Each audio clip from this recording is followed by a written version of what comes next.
Lukas pasal 2 ayat 8 sampai dengan 20. Gembala-gembala.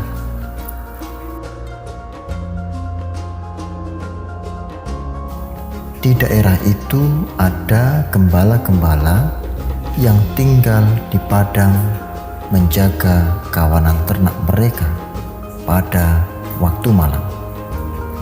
Tiba-tiba berdirilah seorang malaikat Tuhan di dekat mereka, dan kemuliaan Tuhan bersinar meliputi mereka, dan mereka sangat ketakutan.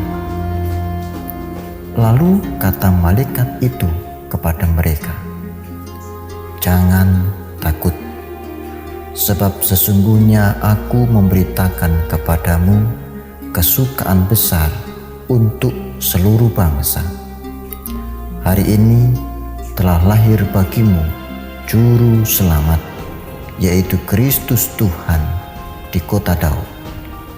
Dan inilah tandanya bagimu. Kamu akan menjumpai seorang bayi dibungkus dengan lampin dan terbaring di dalam palungan." Dan tiba-tiba tampaklah bersama-sama dengan malaikat itu sejumlah besar bala tentara surga yang memuji Allah. Katanya, "Kemuliaan bagi Allah di tempat yang maha tinggi, dan damai sejahtera di bumi di antara manusia yang berkenan kepadanya." Setelah malaikat-malaikat itu meninggalkan mereka dan kembali ke surga, gembala-gembala itu berkata seorang kepada yang lain, "Marilah kita pergi ke Bethlehem untuk melihat apa yang terjadi di sana, seperti yang diberitahukan Tuhan kepada kita." Lalu mereka cepat-cepat berangkat dan menjumpai Maria dan Yusuf dan bayi itu yang sedang berbaring di dalam palungan. Dan ketika mereka melihatnya, mereka memberitahukan apa yang telah dikatakan kepada mereka tentang anak itu.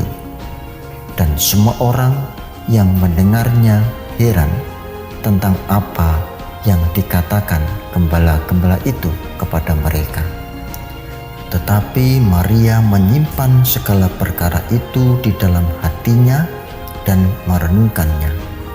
Maka kembalilah gembala-gembala itu sambil memuji dan memuliakan Allah karena segala sesuatu yang mereka dengar dan mereka lihat, semuanya sesuai dengan apa yang telah dikatakan kepada mereka.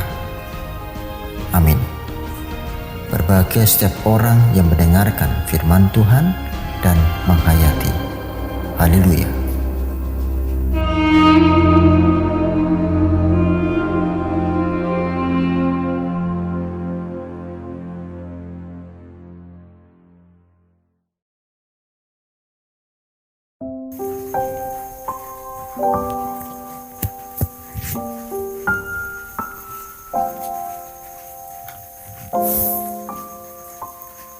Salam Pamuji Rahayu. Bapak, Ibu, Saudara, dan anak-anak yang dikasihi Tuhan, selamat merayakan Natal tahun 2021 dan menyongsong tahun baru 2022. Damai Tuhan menyertai saudara. Saudaraku, banyak yang mengatakan bahwa hampir tidak mungkin Natal itu di bulan Desember. Hampir tidak mungkin Tuhan Yesus dilahirkan di bulan Desember. Mengapa?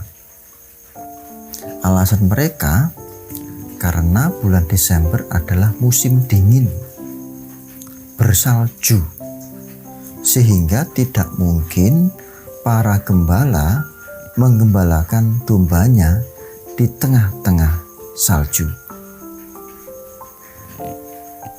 Rese kali ini kita akan membahas sedikit berbeda. Kita akan memperdalam tentang informasi ataupun penjelasan tentang Yesus lahir di musim dingin. Mungkinkah? Itu tema kita. Saudaraku, anak-anak dan Bapak Ibu yang terkasih, ada beberapa kekeliruan dalam memahami Natal sehingga muncul pemikiran yang salah. Di antaranya adalah tentang anggapan bahwa Natal tidak mungkin di bulan Desember. Wong musim dingin, bersalju tebal. Baik, kita masuk lebih dalam. Kekeliruan pertama yang dibayangkan adalah musim dingin di Eropa dengan salju yang sangat tebal. Saking tebalnya susah untuk berjalan. Suhu sangat-sangat rendah. Maka tidak heran kadangkala orang-orang menghias pohon Natal diberi kapas biar dikira salju.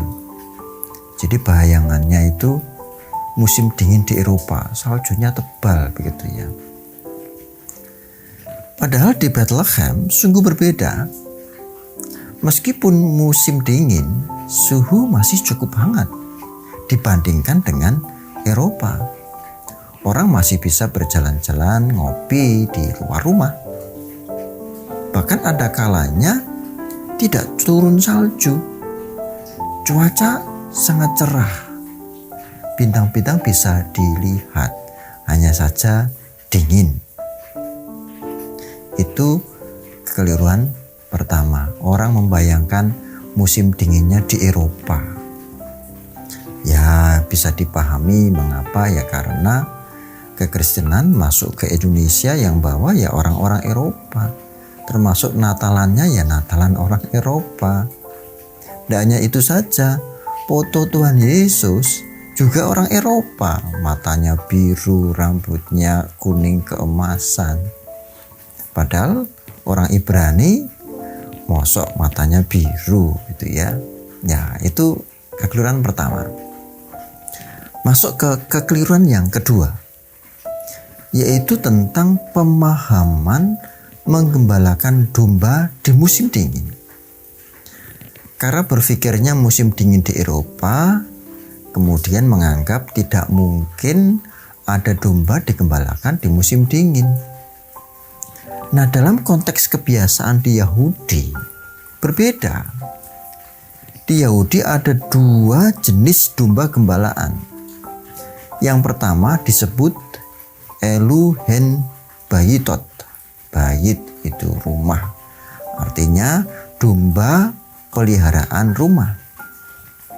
Yaitu domba yang dipelihara dikeluarkan bebas pada siang hari, begitu malam hari dimasukkan di rumah. Ya, mirip di daerah kita lah, di Jawa ataupun di Indonesia. Itu yang pertama. Lalu yang kedua disebut Eluhen Midbariot, yaitu domba yang digembalakan di padang. Jadi ada dua jenis ya.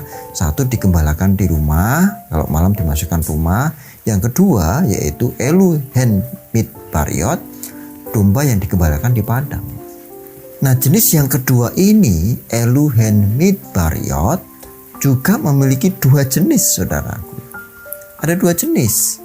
Yang pertama, domba digembalakan siang malam di padang, tetapi ketika hujan pertama turun dimasukkan ke kandang.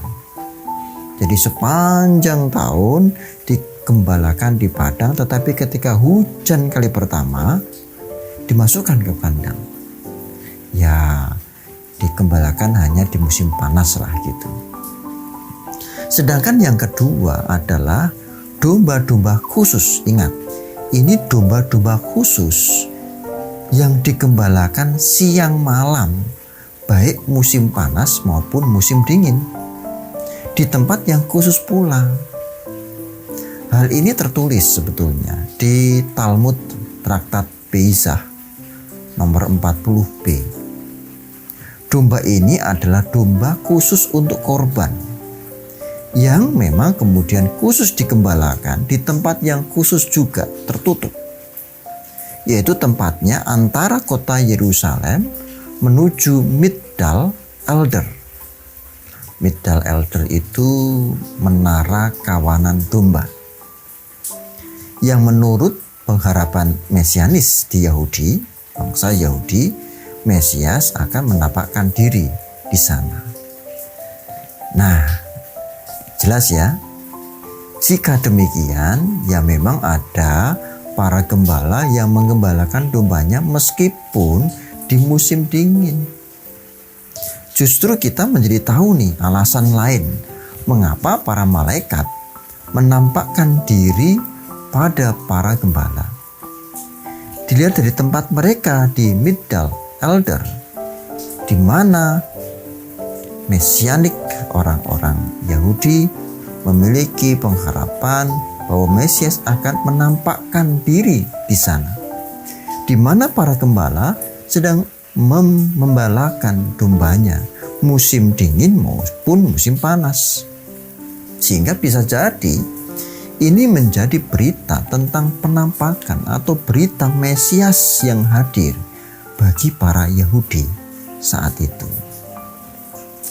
Lagi pula saudaraku, jika Tuhan mengizinkan Mesias lahir di musim dingin, apakah salah? Tidak bisakah Tuhan membuat cuaca lebih cerah dari biasanya? Tentu saja bisa. Maka saat ini saya mengajak kita semua, mari merayakan Natal dalam pemahaman yang benar. Tidak usah gampang bingung. Ada yang mengatakan, wah Desember ini musim dingin, lalu kemudian meragukan, wah kalau begitu ini salah nih natsnya, gak mungkin ini, dan selanjutnya. Aduh, tunggu dulu, pelajari dengan benar. Ingat, Kristus tidak lahir di Eropa loh ya. Kristus lahir di Bethlehem. Konteksnya ya konteks Bethlehem. Cuacanya juga cuaca di Bethlehem. Musim dinginnya juga musim dingin di Bethlehem, bukan di Eropa. Mari kita rayakan Natal tidak membabi buta. Rayakan Natal dalam pemahaman yang benar. Selamat merayakan Natal dengan benar. Amin. Mari bersama-sama kita berdoa. Tuhan yang kudus dan setia, kami bersyukur Rese kali ini memperdalam tentang beberapa pertanyaan dari kami semua terkait dengan mungkinkah Kristus lahir di musim dingin, di mana para gembala berjumpa dengan malaikat Tuhan memberitakan kabar sukacita. Kini kami semakin jelas dan kami yakin Tuhan senantiasa memberikan pencerahan-pencerahan baru. Pada saat ini kami mohon, berikanlah pemahaman yang benar bagi kami ketika kami merayakan hari raya kami, termasuk di dalamnya adalah Natal. Kami percaya di dalam Kristus, sumber pengampun, sumber pencerah, kami berdoa dan mengucap syukur. Amin. Salam Kalujengan.